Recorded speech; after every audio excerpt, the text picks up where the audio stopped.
And we're live. And it looks like it's just me now. We have John and Pete Doughty on location, uh, and they're having some difficulties getting set up. So I think that they'll be with us in a minute. But if not, then we will just go ahead and end it. But we're going to stick around for a few minutes while they try and connect. I'm going to go ahead and try and send them another invitation while we're at it. And because our friend John, he is like a technological guru and almost never has issues with technology or anything like that. This is just a fluke. It's probably because Pete is with him that John's having so many technological problems. But I think they're with us now, so John, you can just go ahead and take it away if you want.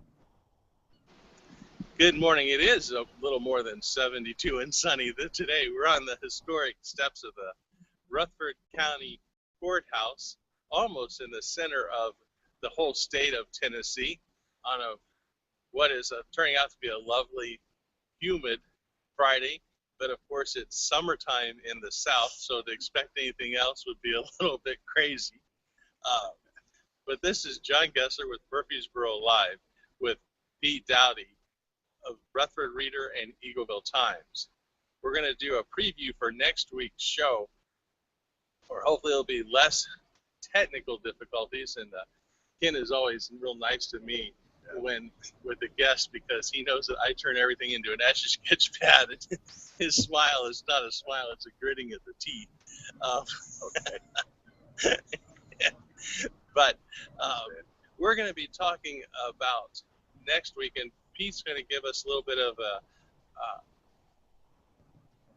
preview in the Rutherford Reader today edition. There is this article of how the county and the city will not use the Rutherford Reader for public notices. Pete, why don't you go ahead and give us some more information on that? It's fine. Thank you, John. What we in the process of doing, and it has taken quite a few years here from 2006 until to date. Our paper is a weekly. It comes out every Thursday. It meets the criteria of the state as far as being a paper of general circulation in order for the purposes of running public notices, legal notices, and for some reason we have been turned down on 3 different occasions, 06, 07, and 09. And so what we've had to end up doing is suing the county in order to get a favorable opinion for us to be able to run legal notices through the county. The main concern is with the county clerk's office. The county clerk's office will not recognize the reader as a paper of general circulation. So therefore, the notice to creditors, attorneys cannot use the paper to post their notices on these type of things. They only have a choice of the other 2 local newspapers, and we are as much a general circulation paper of general interest as the other 2, but it seems to be have gotten to the point where it's more personal or it is political. And we're the only conservative newspaper in Middle Tennessee, and I think that is strike 1, 2, and 3 against the reader as far as being able to share in the revenue that's generated for newspapers for public notices. And that's basically where we are at this point. We filed the lawsuit last Friday. We're waiting now for response from the attorneys that are representing the county and the county clerk, and until then until we go before a judge, and a judge recognizes us as a paper of general circulation. Excuse me. There's nothing that we can basically do as far as the county. Now, a bank like Wilson Bank and Trust is an example. They have used us and use us, but the base for general to get public notices is having the notice to creditors as your base, and then others seem to follow. And so that's where we are, and we've been fighting this since 2006. And I think that it's about time for us to call a spade, and have somebody from the county have them tell a court or jury that what is the real reason that they cannot use the reader as far as public notices. Throughout the state, there are other newspapers that run legal notices on a regular basis. They have no opinions from either the Attorney General, who used to have to issue those, which no longer, his office no longer does it as of December the 9th, 2009. And let me interject in there real quick. The front page of the Reader today, if you were to go in there and read that article, I think that would be very interesting to see what the decision of the state to have the Attorney General not make an opinion. That's true, and I think that well, you can read it. It's already posted on our website, so that would be RutherfordReader.com, and you can bring up the entire article. It's on the front page, and read that, and perhaps get a better feel for public notices. And guys, I have put the link to the Rutherford Reader on the page here for folks to visit. And Pete, I understand your time is limited, and we're basically going to kind of set up the next show today since we've got so many things going on. Sure.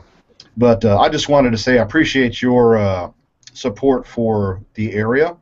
I know you were one of the first ones to say anything at all about things like, politically incorrect things like Sharia law and things of this nature. And I think anyone who watches the news these days can see what the effect of that part of that religion, if you want to call it a religion, is having on the world. We've got ISIS out there beheading people, trying to establish a caliphate, and this is some of the stuff you were warning us about years ago. And I think it's just now that people are starting to realize, wow, this could be a problem. So I really look forward to the next show we do, where we can go maybe a little bit deeper into these things. It looks like Gary's joined us.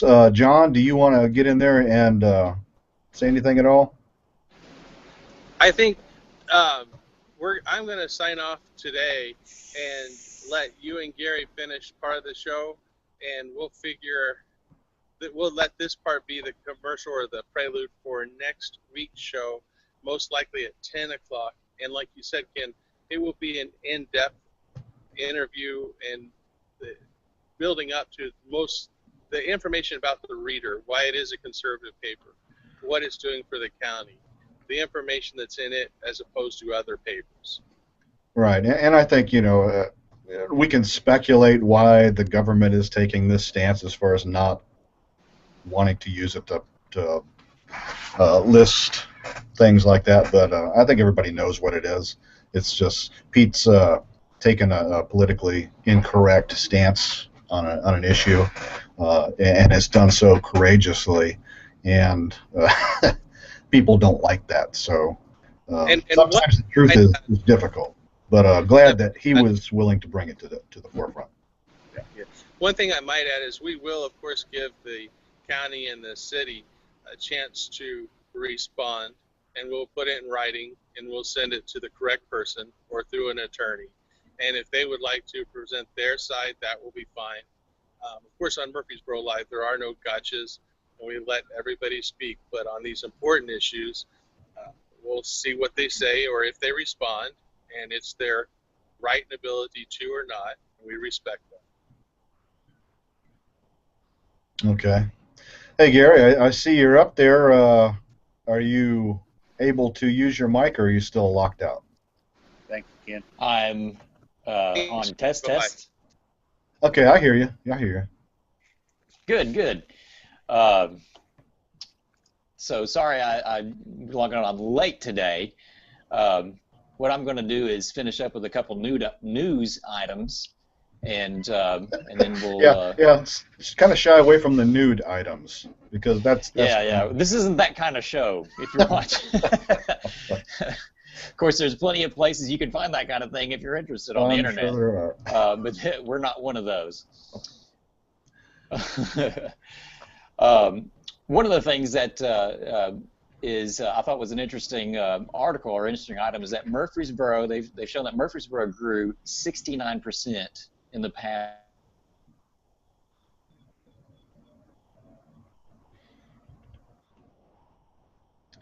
Looks like we've got Gary in kind of a stasis there. Maybe his internet connection is a little bit slow or something like that. We'll give him a minute or two to see if we can straighten it out, but if not, that's okay. We'll just carry on, right? But that's the nature of the internet, folks, and that's why we call this a live show, because this is the way it goes. Hey, sometimes people just get unplugged. Sometimes things break, but the worst case scenario is you get to listen to me, right? Oh gosh. Anyway, yeah, I'm looking forward to the next show because Pete's a real interesting guy. He's really connected to the business community here in Murfreesboro, and he's got a lot of good stuff to say. He's also one of those who really isn't afraid to tackle controversial type things, things that you might not hear in the regular, I guess, the regular newspapers.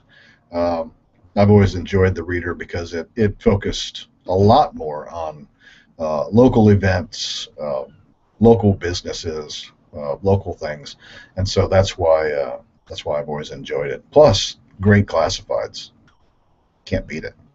Anyway, looks like Gary has dropped off, so we're just going to call this a show. This is going to be kind of like a preamble to next week's show. Unfortunately, John had to be someplace.